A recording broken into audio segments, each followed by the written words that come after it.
Friends नमस्कार, संगवारी हो स्वागत है आप सभी का छत्तीसगढ़िया न्यूज में एक बार फिर से। छत्तीसगढ़ की 10 प्रमुख रोजाना काम की खबर जानने के लिए छत्तीसगढ़िया न्यूज को सब्सक्राइब कर ले और बेल आइकन को दबाकर ऑल नोटिफिकेशन को ऑन कर ले। चलिए जानते हैं आज की खबर फटाफट से। छत्तीसगढ़ में मुख्यमंत्री भूपेश बघेल ने किसानों और गौ पालकों के साथ न्याय किया।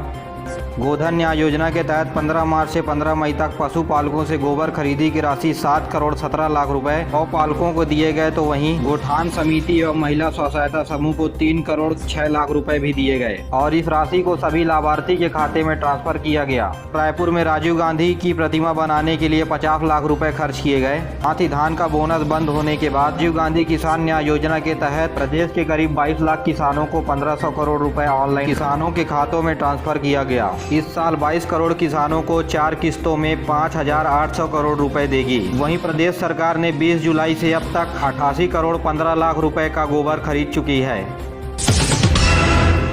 छत्तीसगढ़ में सिंचाई हेतु कृषि पंप के लिए 35,000 आवेदन पेंडिंग में पड़े हुए हैं और खरीफ सीजन से पहले इसे पूरा करने के निर्देश बिजली कंपनियों ने अपने अधिकारियों को दिए हैं। विद्युत कंपनी के अध्यक्ष हर्ष गौतम के मुताबिक भूपेश बघेल ने 35,000 नए कृषि पंप देने की घोषणा किसानों को की थी, जिसके लिए टेंडर की प्रक्रिया भी शुरू कर दी गई है। हाँ, लेकिन लॉकडाउन में थोड़ी देरी हुई है। बावजूद इसके विद्युत विभाग ने अपना लक्ष्य को नहीं बदला है और काम में तेजी लाते हुए 30 जून तक सभी जगहों पर बिजली के खंभे लगाने के निर्देश दे दिए गए हैं, ताकि कनेक्शन कर किसानों के खेतों तक बिजली पहुंचाया जाए। वहीं बिजली विभाग का कहना है कि किसानों के खेतों में यदि स्थायी खंभा नहीं लगाया जा सकेगा तो उन्हें अस्थायी रूप से बिजली का कनेक्शन जरूर दिया जाएगा, ताकि किसानों को किसी भी तरह से कृषि के दौरान परेशानी का सामना न करना पड़े।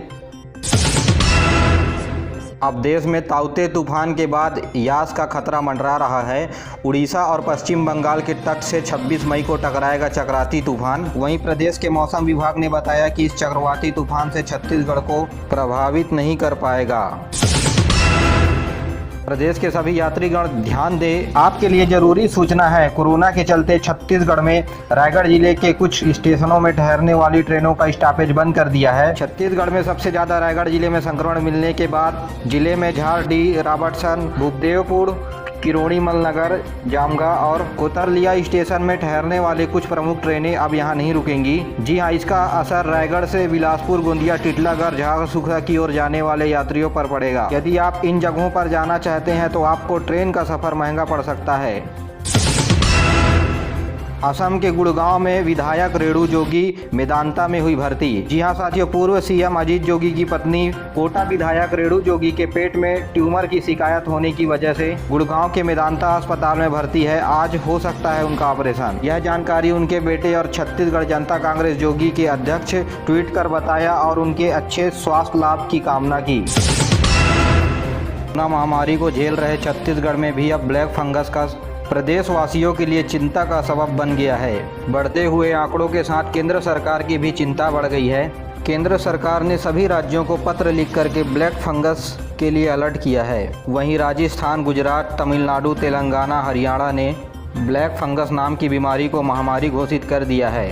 छत्तीसगढ़ में भी ब्लैक फंगस को महामारी घोषित करने की मांग तेज हो गई है और इसके इलाज को लेकर के भी गाइडलाइन जारी कर दिया गया है। रायपुर एम्स सहित सभी प्राइवेट अस्पतालों में इसका मुफ्त इलाज होना है और छत्तीसगढ़ में इसे महामारी घोषित करने के लिए स्वास्थ्य मंत्री टी.एस. सिंहदेव ने लॉ डिपार्टमेंट से सलाह मांगी है। इसका जवाब आते ही टी.एस. सिंहदेव स्वास्थ्य मंत्री इसे महामारी के रूप में घोषित कर देंगे।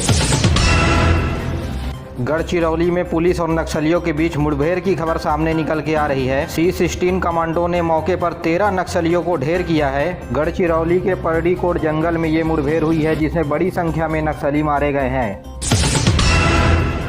मशहूर पर्यावरणविद और चिपको आंदोलन के प्रणेता रहे सुंदरलाल बहुगुणा का निधन हो गया है। इन्होंने ऋषिकेश के एम्स में कल दोपहर 12 बजे अंतिम सांस ली। बताया जा रहा है कि ये डायबिटीज के साथ कोविड और निमोनिया से भी पीड़ित थे।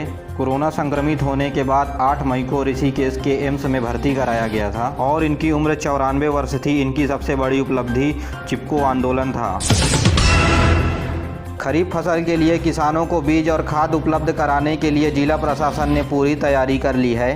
किसानों को सोसाइटी के माध्यम से बीज और खाद उपलब्ध कराया जा रहा है और किसान इसे नगद और उधार दोनों तरह से ले सकेंगे। राजनांदगांव, धमतरी, जांजगीर चांपा, अंबिकापुर में किसान खरीफ के फसल के लिए तैयारी में जुटे हुए हैं और इसके लिए किसान तेजी से अपने लिए रजिस्ट्रेशन करवा रहे हैं। DVAP और यूरिया तथा धान के विभिन्न बीज के और कई तरह के धान के किस्मों का भंडारण कर सरकार की तरफ से सोसाइटी के माध्यम से किसानों को वितरण किया जा रहा है। आपको बता दें कि छत्तीसगढ़ में खाद अप्रैल महीने में ही आ चुका है। साथ ही संबंधित विभाग के अधिकारियों का ये भी मानना है कि इस साल खाद और बीज की कमी नहीं होगी।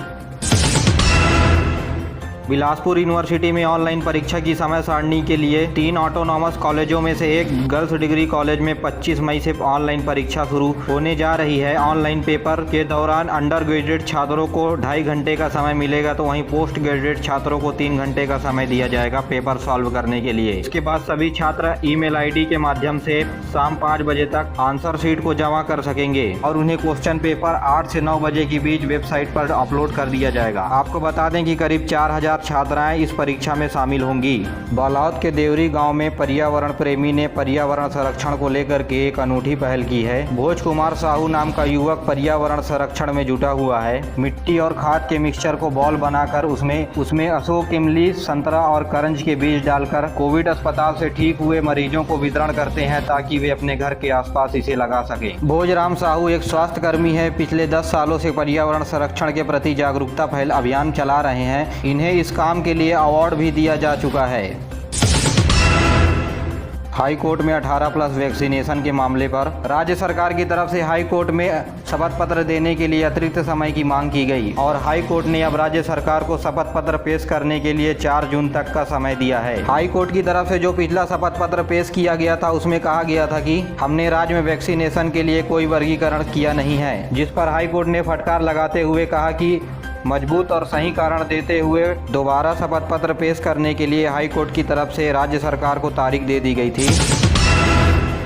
आपने वैसे गुलाब जामुन तो शादी समारोह में ज़रूर खाया होगा, लेकिन पिंडरा गौरेला मरवाही ज़िले के पिंडरा में एक ऐसा पेड़ है जहां गुलाब जामुन फलते हैं और इनका स्वाद बिल्कुल ही गुलाब जामुन की तरह स्वादिष्ट होता है। इसके फल फरवरी महीने में लगते हैं और अप्रैल से मई तक खाने के लिए तैयार हो जाते हैं। यह अमरूद की तरह हल्का पीलापन लिए हरे रंग का होता है। तो वहीं पर्यावरणविद का कहना है कि इसके गुठली के उपयोग से नई कोशिकाएं बनती हैं, तो वहीं इसके सेवन से शुगर के मरीजों को भी राहत मिलती है। छत्तीसगढ़ के अलावा अन्य राज्यों में भी यह फल मिलता है। बाजार में इसकी कीमत 100 से 150 रुपये प्रति किलो की दर से बिकता है और इस फल को सावजी रोज नाम से जाना जाता है।